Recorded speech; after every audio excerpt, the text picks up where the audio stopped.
Good evening, everybody, and welcome to Story Hour. I am Sam Rebelein. Usually, Story Hour is co hosted by Laura Blackwell and Daniel Marcus.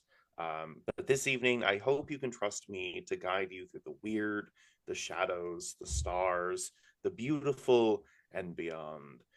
Daniel Marcus first started Story Hour to help people stay connected by telling each other stories around this virtual campfire. And we'd like to thank SFWA for the Givers Fund grant, which helps us keep this virtual campfire burning. So, welcome back to those returning, and welcome to those joining us for the first time. Hello. As always, we have two writers reading their own work. Tonight's readers are Dima and Anya Martin. If you're here on Zoom, feel free to chime in on the text chat if you like. If you're here on Facebook, please be nice to each other, as we are not monitoring that chat closely, but feel free to chime in as well. We will be starting tonight with Dima. Dima is a writer and neuroscientist living in Canada. Her short fiction and poetry have appeared in Strange Horizons, Correo Magazine, The Deadlands, and elsewhere. You can find her online at www.dianadima.com or as at Dimafic on Blue Sky. Diana, take it away. Thank you, Sam. Right, so I was going to read two short stories tonight, and they both kind of have to deal with themes of death, so bear that in mind. I seem to be writing a lot of that. And the first story that I'm going to read is called Auspicium, and it appeared in the winter issue of The Deadlands this year. And apart from the death theme, some content warnings are parental death and some mentions of blood. Right, so I'm just going to jump right in. There has always been a sparrow inside me. At first, it was just an egg, something I felt in my belly before I even had the words for it. I remember asking my mother about it, the way she hugged me and said, "It's nothing, trust me. Try to ignore it and it'll go away." And that was the first time I knew the world was not simple, not to be trusted, and it would never be simple again after that. I can't explain how I knew it was a sparrow, but at 7, squatting in the dirt with our neighbor's boy, watching the sparrows fight over bits of cheese pie, I felt a stab and a stir inside me, a hatching, and I knew. I turned to the boy and whispered, "I've got a baby sparrow in my belly," and he laughed and picked up an earthworm from under the hedge and threw it at me. Then he said, "Mine's a robin," and ran away as though afraid of his own words. The time came that we learned of the birds in school, though only in passing, and my mother couldn't lie anymore. "It's too soon," she grumbled, but in the end she described her regret, the sharp bill and ticklish plumes, the cravings it gave her now and then for raw fish, the longing for marshes. "One day," she told me, "our birds will burst out and carry us away, and nobody knows where." She sounded wistful, and I held her arm, as though to keep her from flying. "Did Dad have a bird?" I asked, and my mother nodded. "He never knew what it was, always felt bad about it, like there was something wrong with him. But now he knows," she whispered. "Now he knows." In my class, 3 people had peacocks, and 1 a hummingbird. The new girl said she had a bird of paradise, and no one knew whether to believe her or not. "This one's a sparrow," the boys said about me and laughed. "Where are you going to fly off to? The nearest bird feeder." "Boys, boys," said the teacher, who just walked in. "It doesn't matter what kind of bird. We all fly away someday, and nobody knows where." Teenagers spend a lot of time thinking about their birds. I filled notebook after notebook with doodles of sparrows, small and round at first, then large and so sharp that my pen tore through the paper. At night, I lay awake, hand on my belly, listening for any sign of movement, imagining the little wings unfold, the beady eyes open like holes. "I felt it turn," I'd tell my mother, and she'd wince. She didn't like me talking about it. "You're not flying away for a long, long time," she'd say, and the words trickled fear into my bones. "Neither are you," I'd tell her, but it sounded like a question. It became impossible to bring up the birds, not just to my mother, but to anyone. Sure, it had been fun to compare species, to look up pictures, to poke fun at those who still didn't know what theirs was. But nobody wanted to talk about the flying. The week before graduation, I ran into the new girl, who wasn't new anymore. Her grandfather had just flown away. "I'm trying to starve my bird," she told me while we lined up for lunch. "I'm not having any fruit. No seeds either. Do you think it'll work?" I walked away, pretending I hadn't heard. I pretended there weren't any birds. Secretly, I thought myself lucky. Sparrows are small. I could barely feel mine against my ribs. Right out of school, I threw myself into work. I held down 2 jobs and struggled to make rent on the basement I shared with 2 others. On weekends, I painted landscapes with birdless skies, and sometimes they sold. From the vantage point of what I thought of as my real life, the sparrow grew ever smaller. It belonged with childhood toys and childhood crushes in my purple room at my mother's house. It belonged with my mother, who was growing smaller, too. I met someone, and we moved into an apartment together, and we never talked about birds. One Sunday, while my partner slept, I got a call. The kind of call that feels like it happened to someone else, even when it happens to you. It was about my mother. "Are you sure?" I asked. She likes to take spontaneous trips. But they were sure. They had found all the usual signs: blood from where the bird had burst through her rib cage, white feathers scattered around it. "It was an egret," I said, and the person on the phone agreed placatingly. "Would you like to have a ceremony? Pick up the feathers? Hello?" I made coffee. I sat at the dining table, morning light slanting across it, so ordinary, and the coffee tasted ordinary, and the clock ticked in an ordinary way, so that my body started shaking with anger, and I had to leave the apartment. I tried to imagine the egret, snow-bright, sharp-billed, carrying my mother as my mother had carried it, but all I saw in my mind was blood, feathers. The sparrow inside me moved, and I winced. Later I asked my partner, "What kind of bird do you have?" "I know you're hurting," they said, "but come on, I don't want to talk about that." They say birds stop growing when we do, but I could feel the sparrow getting bigger. In the night, it flew in circles, as though my body were hollow, nothing but sky inside. I dreamed of claws cutting through my chest and woke up sweating. "Not yet," my mother had said. "Not for a long, long time." "You eat like a bird," my partner said. I craved oats every morning, munched corn throughout the day. Restlessness coursed through me, and I felt slow, too slow. "Don't you feel like time is running out?" I asked. My partner didn't, but they worried about me. They waited for me to figure things out. I wanted to work more, so I changed jobs. I wanted to love more, so I found someone new, and she moved in with us. For a while, I felt like I was flying, like I was fast enough. But the sparrow kept growing stone heavy, pulling me down. Every nook in my body filled with bird weight, bird thoughts, bird wants.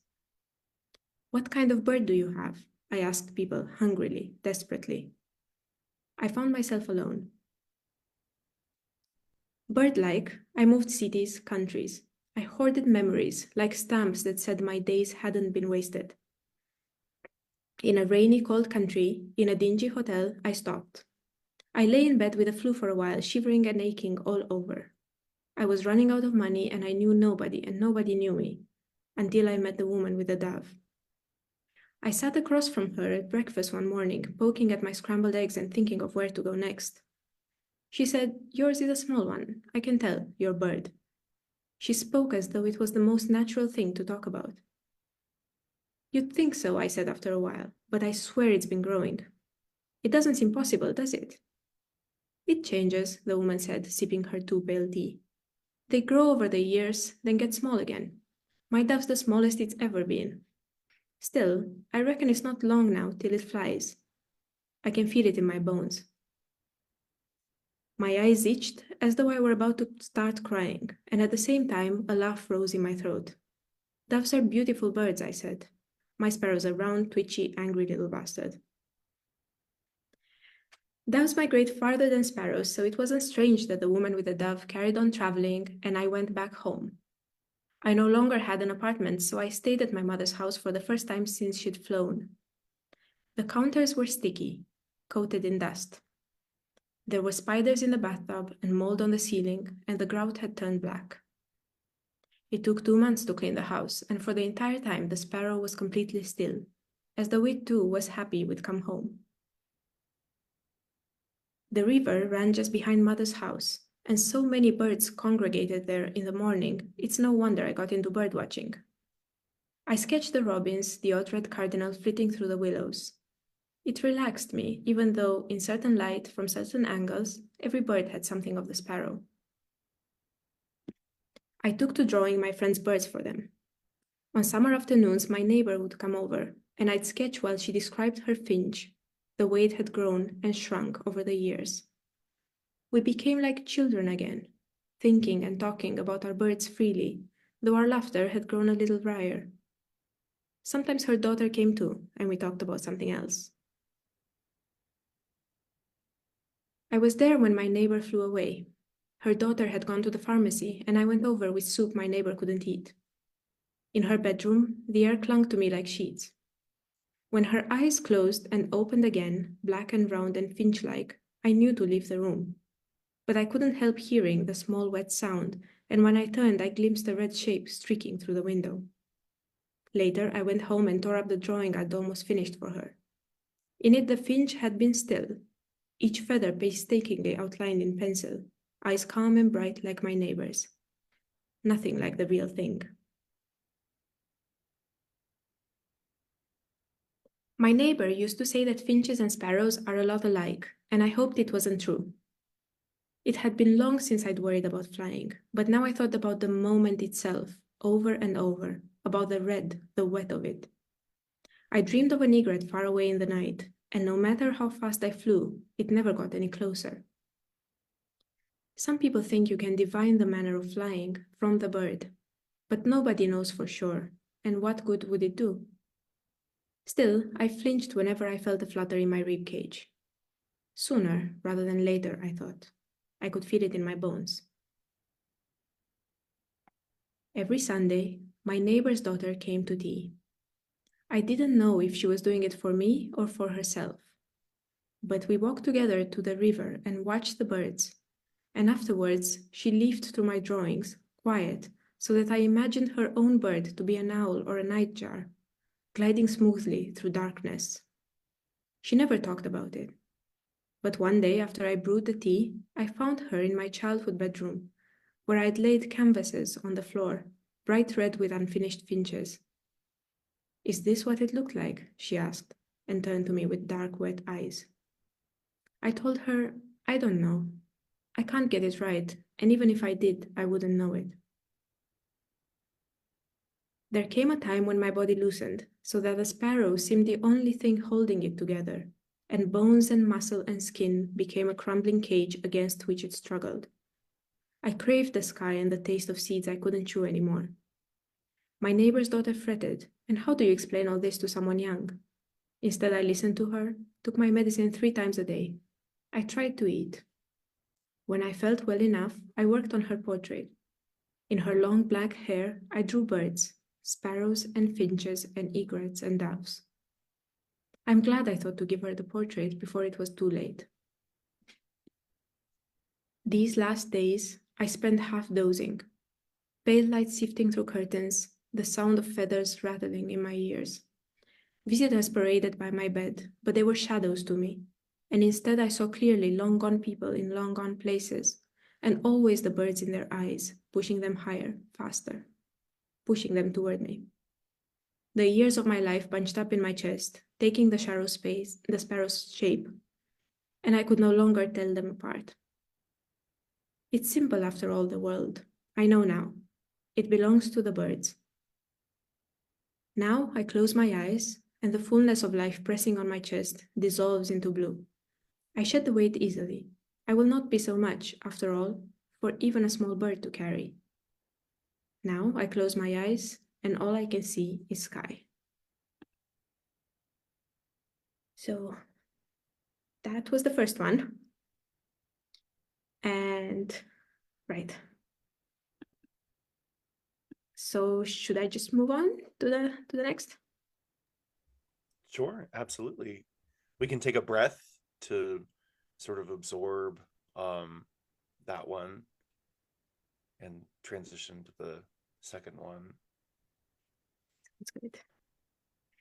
Right. Oh, yeah, that was great. Thank you. So whenever you're ready, take it away. So the next story is called Pomegranate Anatomy, and it appeared in the summer of last year in Heartline Spec.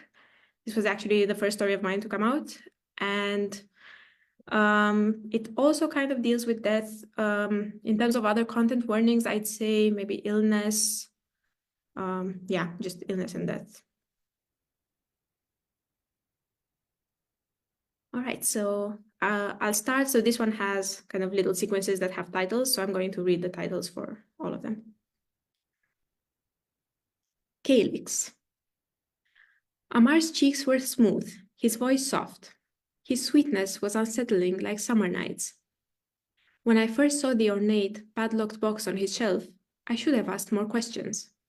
But he'd found home in the folds of my body, and nothing else seemed important. He had no family, and I had none I liked.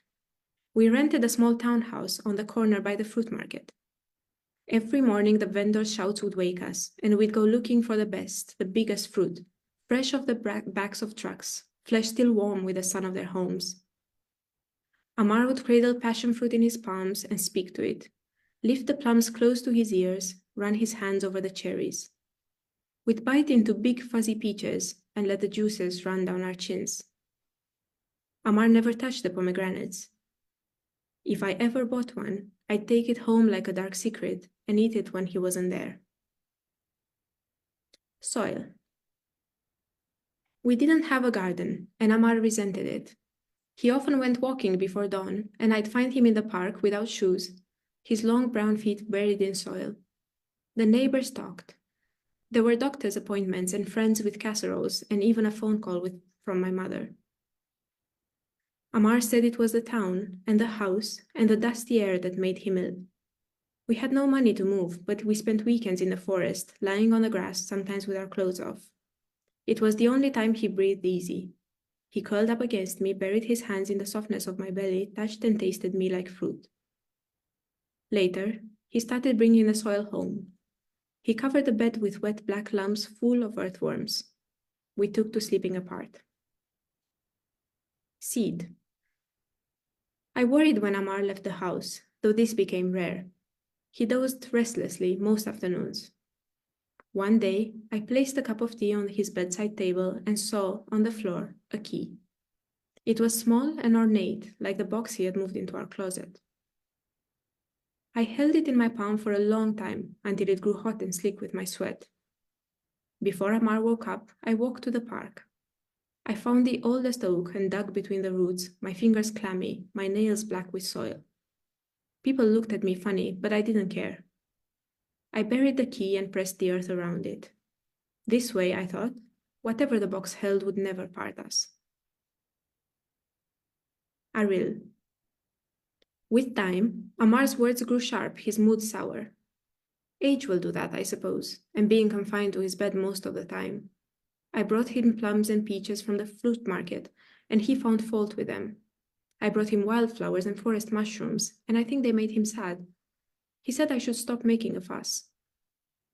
My mother agreed. She paid me a visit, and I thought we might talk about why she'd left me all those years ago.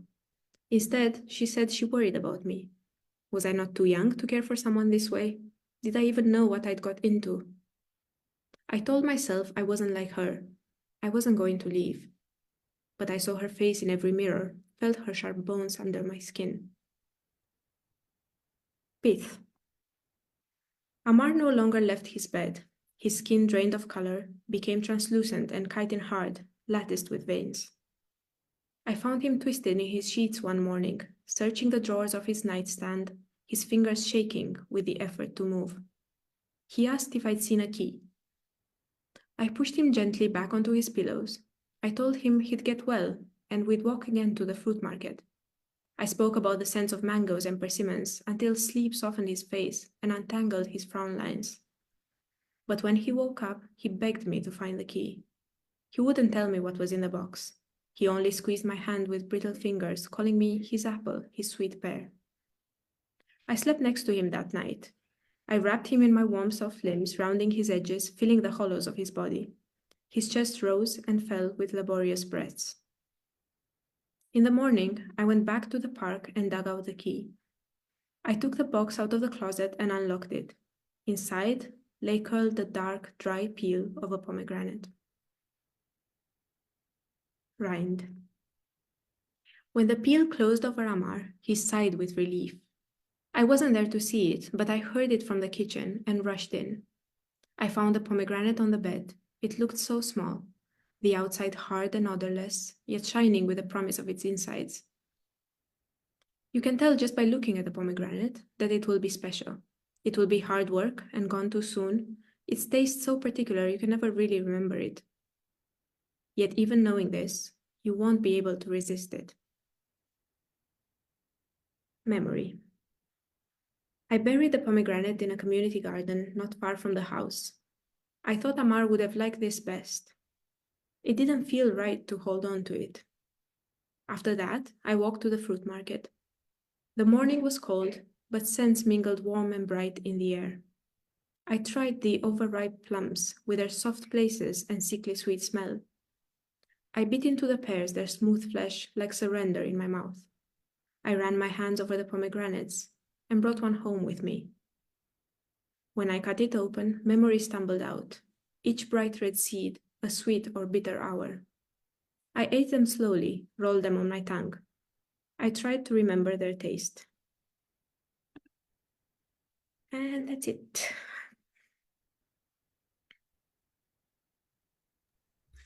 Wow, that was really wonderful. Thank you for sharing. You also, I mean, your work is really beautiful, and you had a story just come out like earlier today in Gamut magazine. Can you say like a brief word about that story as well? Right. So that story is actually it's a little bit different. It's it's called Red Snowdrop. And it's about a narrator who goes back to visit her grandmother's home. And her grandmother had disappeared years ago, and that mystery was kind of never solved. So she's kind of reckoning with that, as well as with the state of her marriage and some other things. And there are kind of mysteries waiting to come out. Yeah. Cool. I'm excited to check it out. Gamut has some great stuff. So fun. Well, thank you again, Diana, Dima. Let's take a breath, as we always do between stories, just to fully digest and move on to a slightly different vibe. Our next reader this evening is Anya Martin. Anya was weaned on Friday Night Frights, has always rooted for the monster, and believes fervently that weird fiction is vital in the 21st century, which I will not disagree with. Her debut collection, the critically acclaimed weird horror speclet collection Sleeping with the Monster, as pictured here, was published by Leith Press, and her novella Grass has been translated into Spanish by Dilettanto Mentes Editorial as Erba, and into Czech by Medusa Press as Trava. Her prose fiction and comics have appeared in numerous anthologies and magazines, including most recently The Other Cat in Looming Low 2 from Dim Shores, and All the Things We Need to Kill Squish in Cootie's Shot Required. There Are Things You Must Know from Broken Eye Books. I should have asked for like a precise pronunciation of the squish. Like, how do you imagine the You squish? did great. Okay, great. Yeah, you just hold it. Just squish. Anya also co-hosts the Outer Dark podcast on This Is Horror. You can learn more at outerdark.com, and she co-chairs the Outer Dark Symposium. She's also honored to serve as a juror for the Shirley Jackson Awards for the best works of 2023. Pronouns are she, her. Her author website is www.anyamartin.com, and Twitter handle is at Anya99. Anya Martin, take it away. Hi. But not a lot of very recent stories because I've been having a bit of a writing hiatus and hopefully working on some stuff that will be out in the future. So I want to go back in time and read a story that is one of my first stories, not necessarily my first published story, but a story that is very near and dear to my heart. It is, the protagonist is a punk rock teenager. So there is a little profanity. There's some kids making out and like a shirt comes off. But not the protagonist. It's just sort of in the periphery. There is a little bit of violence and there is a theme of death, but more like a solution. There's a very passing parental death that's not a main part of the story. And then I'll just tell you right now, if you're worried, the dog just doesn't, no dogs die in this story. In fact, it is the exact opposite of this story. This is a story really for people who love animals and would wish that their pet could endure with them. So I guess I should just get started.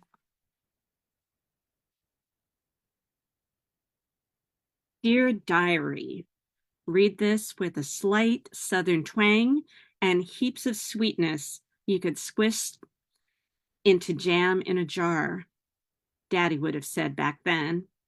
Today is my 10th birthday. Mom and Daddy have got me the best present ever, a puppy. He is the cutest, most beautiful thing that I have ever seen. He's a collie, just like Lassie, but a boy, and he doesn't have that white streak down his head. Mom says he's not show quality because his white ruff only goes halfway. Dora, who we picked him up from, says it doesn't matter. But I don't care. Now I have a real friend. I love him. I will call him Daniel. Cassandra Williams, May 22nd, 1979. 4 years later. Bethany Ralston, bitch. Cassie fumed silently, kneeling behind the thick trunk of an oak tree and scratching its bark angrily with her fingertips. Her black polish would be chipped, but she didn't give a flip when Bethany, her alleged best friend of 14 years, was screwing around with Eddie Munster Wilkinson on top of his blood-red sleeping bag. Well, they weren't quite screwing yet.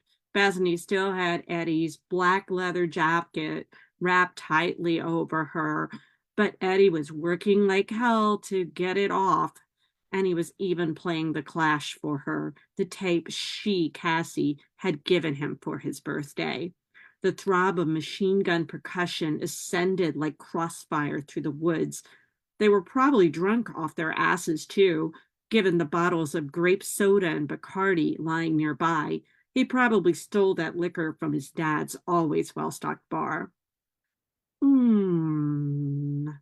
Cassie felt a damp kiss as a collie's nose brushed gently against her cheek. Hush, gorgeous, she whispered, fighting back tears. Yeah, I still got you, Daniel, and you're 10,000 times better than any stupid Eddie Munster. So what if he can skate? So what if he's fronting the only hardcore band in this rotten, dumbass city? He's a dickhead, and Bethany's a slut. Cassie threw one last glance at Eddie's black Liberty spikes and Bethany's platinum teased big hair.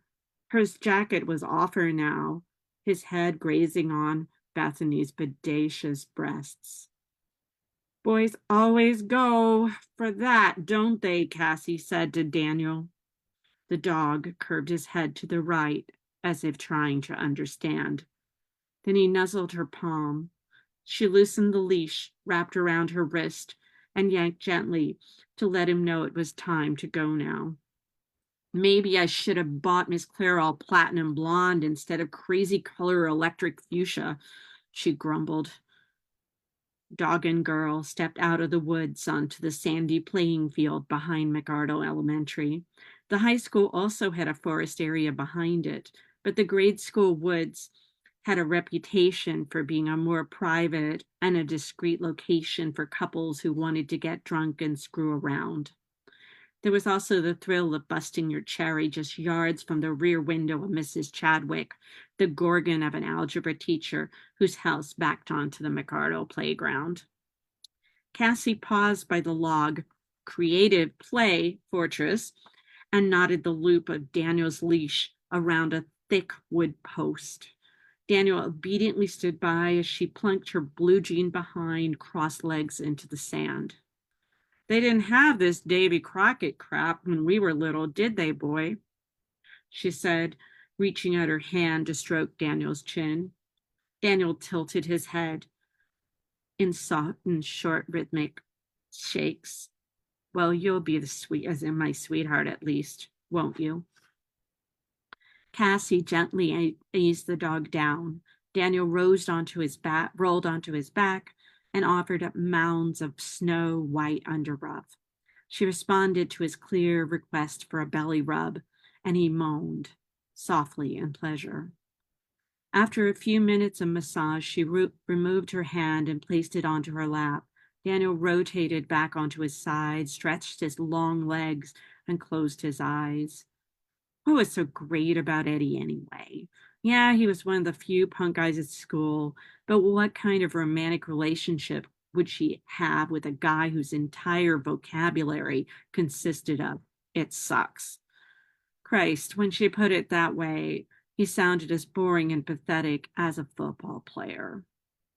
Cassie looked down at Daniel again. How peaceful he seemed, one paw shaking gently as if running in some doggy dreamland.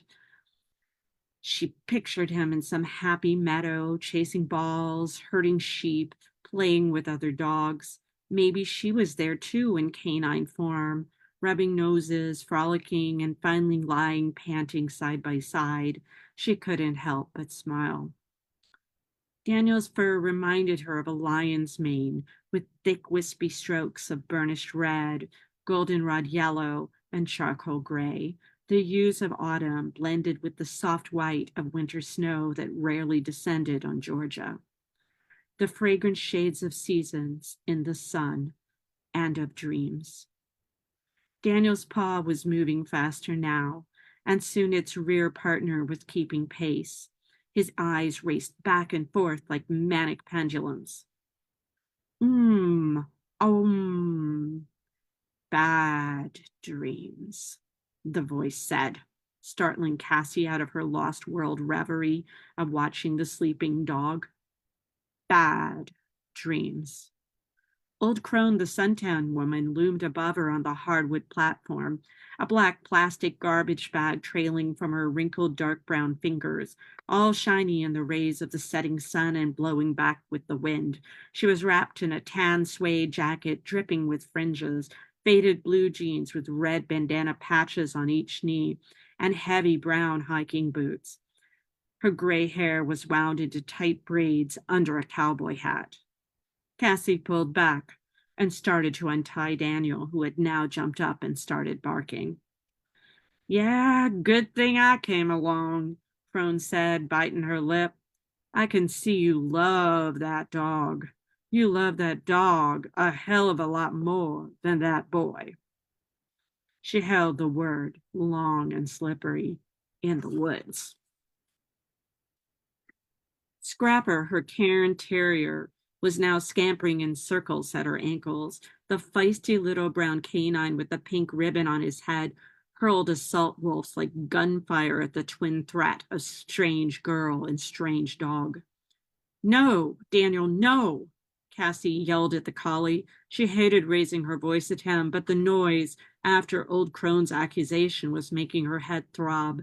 Daniel reluctantly fell silent. It's okay, baby, she continued, softer now. She may be weird, but she won't hurt you. and you could eat Scrapper any day. Old Crone bent down and clamped a leathery hand over Scrapper's mouth. There, there, Elijah, she soothed. No one's gonna eat you. Now sit. Scrapper Elijah obediently lowered his hindquarters and resigned himself to well-mannered panting. Now, Miss Rather, Cassie started. Old Crone and Scrapper were kid names for the old recluse and her exceedingly well-groomed dog. Mom had once told Cassie that their crazy neighbor was only 34 years old. But she looked at least in her 60s, thanks to some disease that made you wrinkled at a young age, like that guy in Blade Runner. Yes, Cassandra Williams, isn't it? I've seen you every day walking that dog of yours back here. Elijah and I walk here too. We've been walking here for a long, long time, since before you were born. Miss Rather, you can't tell my mother about Eddie. Oh, yeah, that's the boy's name, ain't it? Miss Rather, I need to go home. It's Daniel's supper time. Why did today of all days have to be the one? Then Crone wanted to start up a conversation.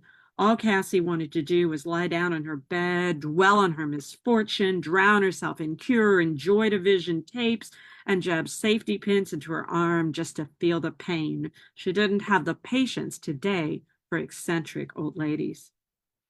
Daniel, Crone repeated, dwelling on the dog's name. She stepped down and petted the collie's head. She threw Cassie a questioning glance, but allowed it. Scrapper watched too, but mercifully ignored his high-strung terrier instincts and continued to sit and pant. I'm sorry, Crone nodded, retreating up the steps. It's just that I can see you love that dog. I love my dog. I tried loving men, boys, men, but the only love a woman can depend on is the everlasting love of your dog. Not that you don't have to pay the price. You gotta put in your share for that love. Yes, Miss Rather, Cassie said. I do love my dog, but I've got to go. I'm sorry, Crone repeated, but I saw your dog shaking, and I thought the evil man might be coming after him. The evil man? Cassie winced at Crone's imagination. He was just sleeping and dreaming like all dogs do. Yes, all dogs sleep, and most of them are unfortunate enough to have masters who allow them to be tormented by nightmares. I guess you don't really love Daniel as much as I thought. Go on home, little girl. Wait. Cassie was beginning to get angry. How dare this old witch, mistress of weirdness herself? Who are you to tell me that I don't love Daniel, she demanded. But what can I do? Dogs have nightmares. People have nightmares. It's just a fact of life. Wake him up, Crone said, her eyes narrowing to slits. Cassie stared at her. What did she mean? Wake him up, Crone repeated. I'd have to stay awake all the time, Cassie said. He sleeps while I'm asleep. That's impossible. What am I talking about? Evil man? Come on, Daniel. Cassie started to pull the dog away, but the sincere expression in Crone's eyes made her freeze. The creepy old woman really looked like she wanted to help. When dogs have bad dreams, it's because of the evil man, Crone continued. There's nothing a dog fears more than the human to whom he has devoted his whole life will turn on him, hit him, desert him, give him away to someone less tender. The evil man feeds on that fear. My daddy once said that for us not to dream is unhealthy, Cassie protested. We work out problems in sleep. Nightmares are night therapy. Yeah, but nightmares age you too, Crone said, spreading her right arm out now like a giant bat's claw in the rapidly failing twilight. If the experience of the day ages you, then why wouldn't the experience of the night age you as well? Think about it, girl, long and hard. Men come and go, and dogs die in about a fraction of your lifetime.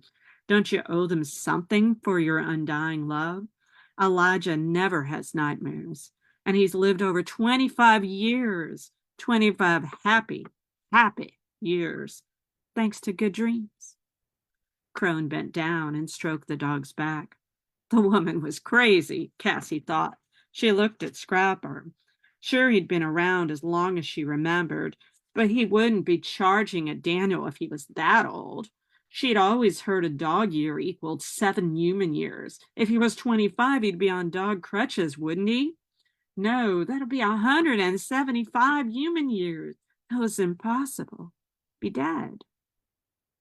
Wake Daniel enough times, and the evil man will come to you, and maybe you can strike a deal too, Crone said, her mouth curving into a yellow-teeth grin. Come on, Elijah.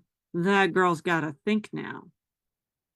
The old woman headed back across the field towards the school, the little dog scampering after her. Elijah, Crone said loudly, striding after him, do you think she loves Daniel as much as I love you? The two disappeared around the front of the low brick building, leaving Cassie tending a new pit in her stomach. Of course I love you, Daniel, she said, running her fingers down the dog's nose. I bet you're hungry. I guess we better go.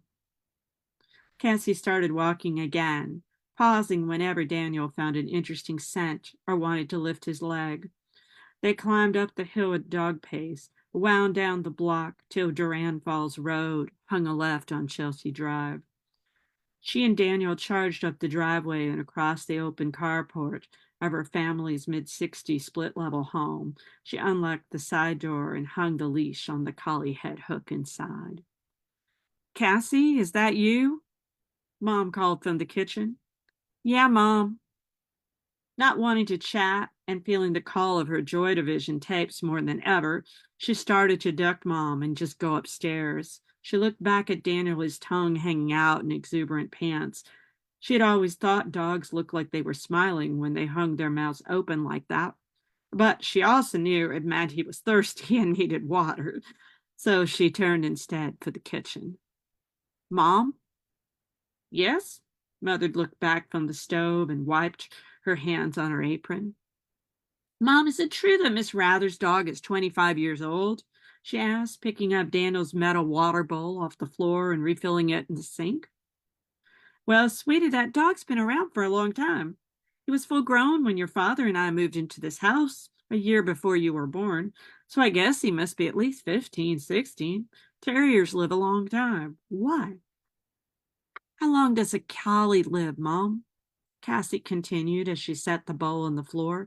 Daniel immediately started lapping at it noisily. I'm afraid they don't live that long, sweetie. But you needn't bury Daniel before his time. Rory, the collie I had when I was a little girl, made it to 10 years and 4 months. 10 years? Cassie said. Only 10 years? And you say you're sure that dog of Miss Rather's is past 15? I think so, Mom nodded. But honey, Daniel's only 4. You got a lot of happy times ahead. By the time he gets old, you'll be in college and won't even be thinking about dogs so much more anyway. You cruel witch, Cassie screamed. How can you say that? I'll always care about Daniel, and he's going to live to be the oldest dog that ever lived. I won't let him die. With tears streaming down her cheeks, Cassie ran to her room. She called for Daniel, and he romped up the stairs after her. Once he was inside, she slammed the door. She turned around to find him standing on her bed, his tail wagging eagerly, a flag of a country of pure warmth and affection. Cassie put in jeans to wrap her on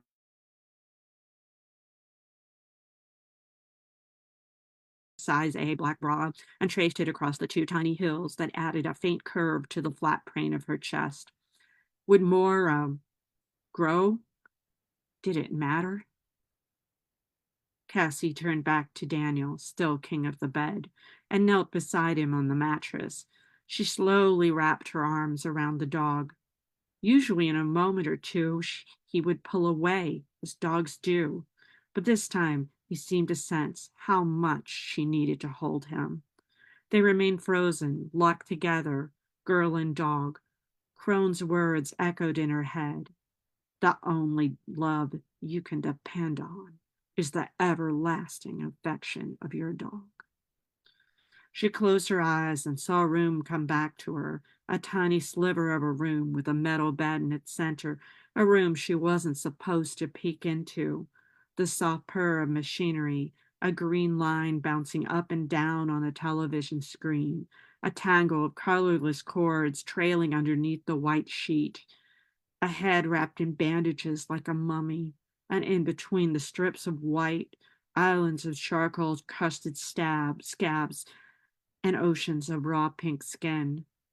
No, Cassie, come back. Let me be with Daddy. Her mother pulling her out of the doorway, the loud buzz like a police siren, the green mountains collapsing into a straight red line. As the moment receded, Cassie released herself from the dog hug and ran her index finger slowly down Daniel's back. She laid her head down and rubbed her bright pink hair into his long, silky strands. She would be holding him just like this someday, as Yvette pressed a silvery needle into his limp paw, the needle of eternal sleep that gave human beings the power of life and death over their closest companions. She remembered the fit of rage Mom had had after the accident because Daddy had never taken the time to make a living will, how she said that luckily he just had the grace to die. Cassie closed her eyes again and imagined the fathomable emptiness of a world without Eddie, without Bethany, without Mom. And then she imagined the unfathomable emptiness of a world without Daniel. 3 months, pause, 3 months later, she had started the waking. He had 3 months had, oh, sorry. 3 months had passed since she had started the waking now. Inch-long brown roots crept out from the faded fuchsia, and gaping black hollows lurked under her eyes. The only way she managed to sleep now at all was when Daniel slept on her bed. She encouraged it so she could feel it if his paws started shaking and wake herself up to rouse him. Summer would be over soon, though, making it much harder to safeguard his sleeping because she would be gone 8 hours a day at school. She tried to remember Crone's exact words. She had even gone to her house, but although she could hear a frenzy of whoofs from Scrapper, nobody ever answered the door. How long would she have to wait until the evil man revealed himself to her? Tonight, Mom had turned in early.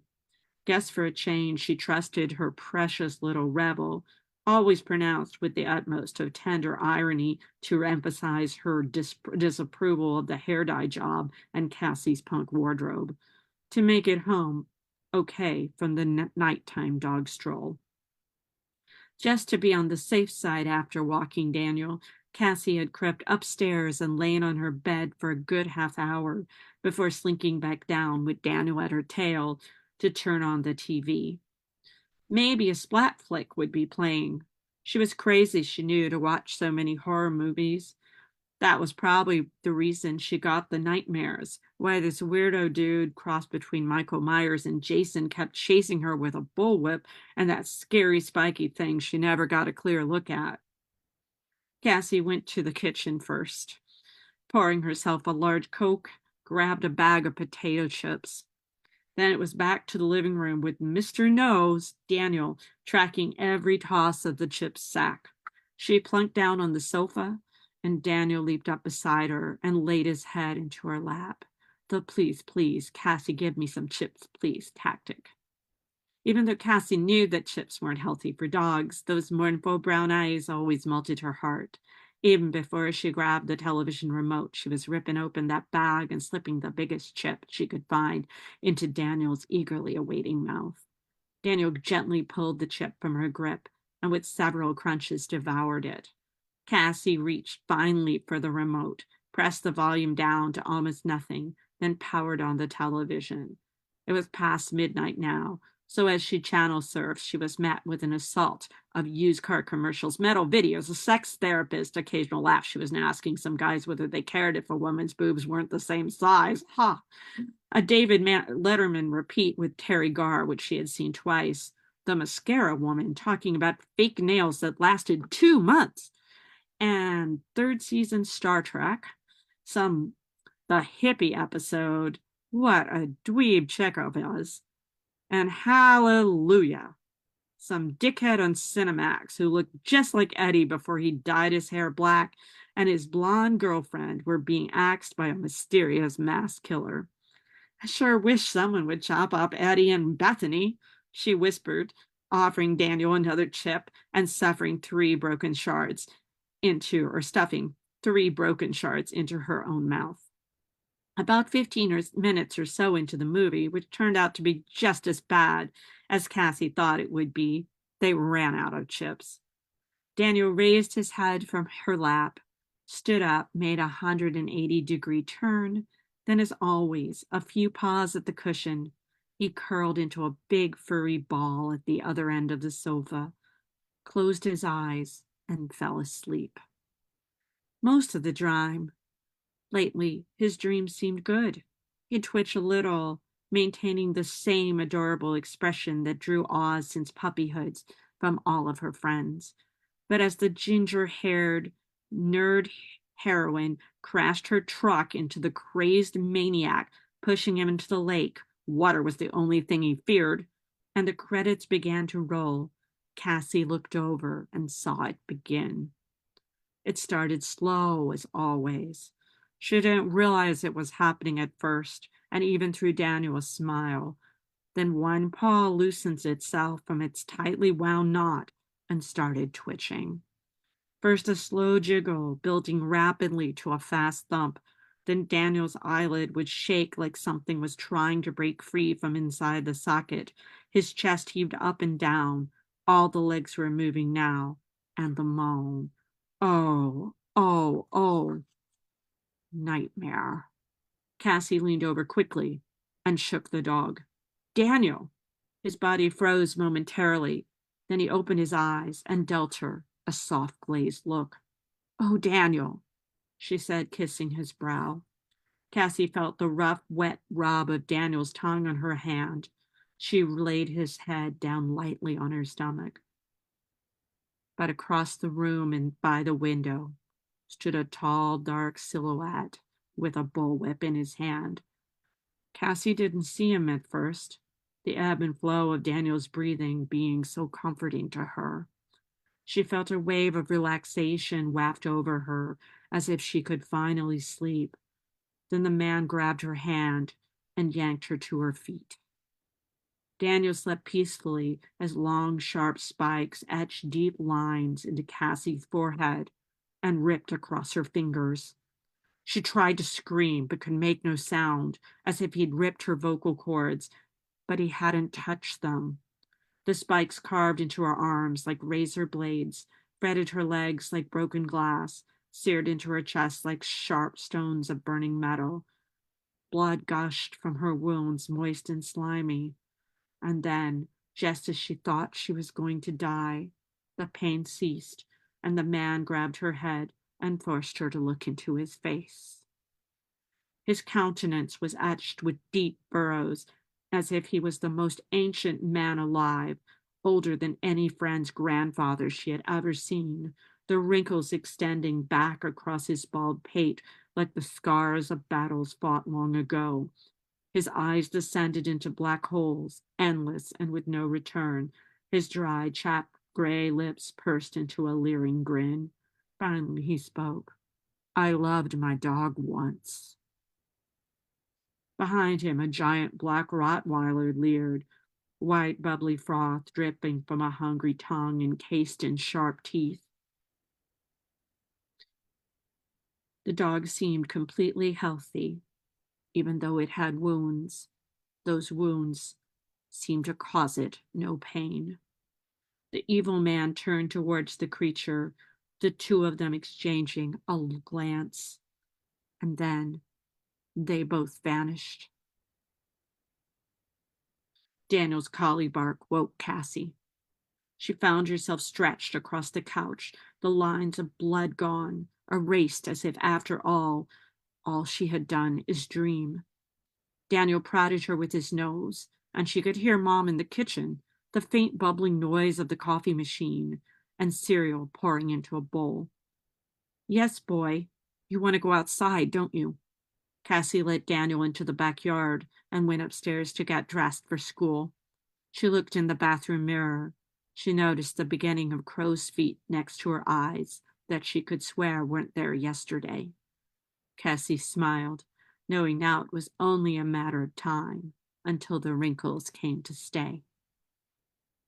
Dear Diary, read this with a slight southern twang and a twist of wire like the soft crackle of strep throat. I have tried everything, every miracle cream advertised in Vogue or the Inquirer. It doesn't matter. The wrinkles are getting deeper and deeper, coming faster and faster. The work of his fingernails and the wet etching away all remnants of my youth, arthritis numbing my joints. The nightmares hum every night now. But Daniel wakes me when he hears me scream in my sleep. The evil man prods me to punish Daniel for making me this way, but I'll never hurt him, even if no man will ever want me. No woman will ever want me. Daniel is all I have now, and he is so sweet. He's lying at my feet right now. We went to the park for Frisbee yesterday with Dorothy and Elijah, who just turned 38. If what the evil man says is true, then we will continue to live, aging as long as our dogs stay young and alive. But in this world, the only love a girl can depend on is the everlasting affection of her dog. Cassandra Williams, July 22nd, 1996.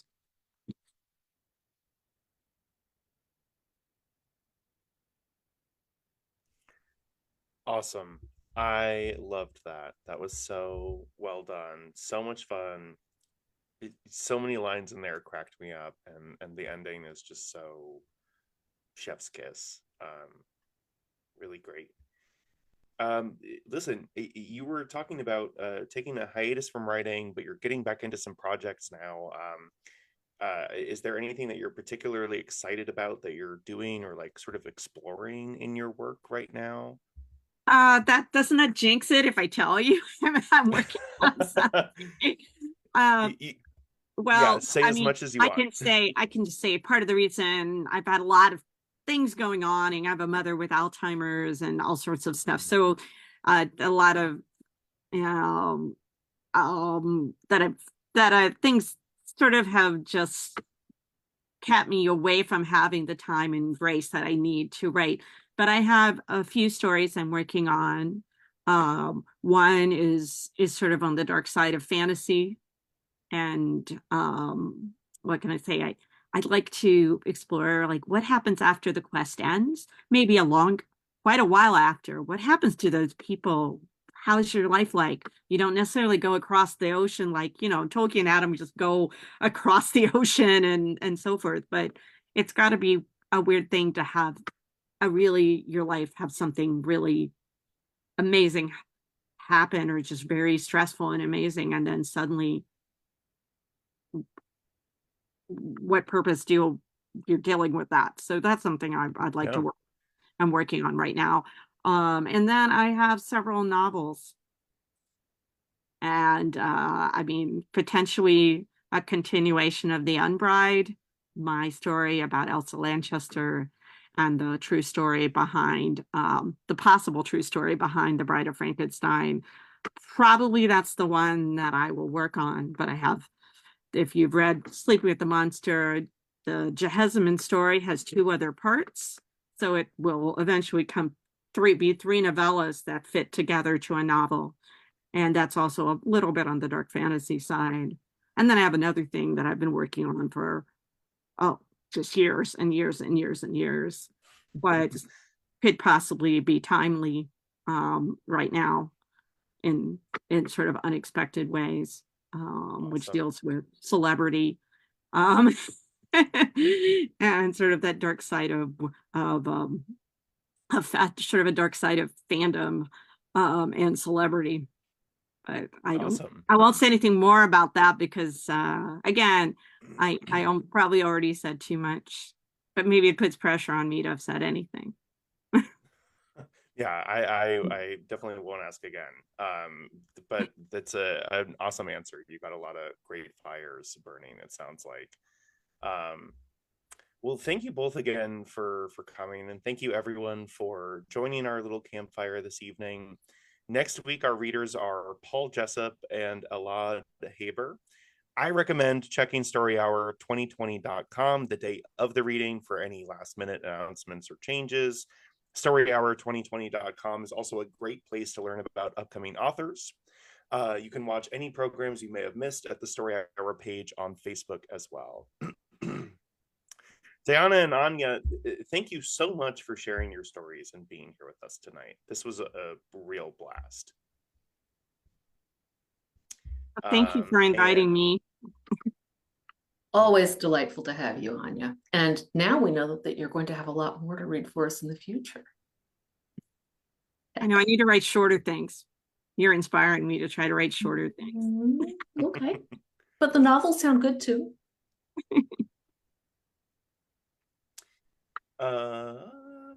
Thank you, Laura and Daniel Marcus, for trusting me to help tend this virtual campfire. And I think that's all that I have to say tonight. So thank you again, all of you, for joining us in Spinning the Fictive Dream, and good night from Story Hour.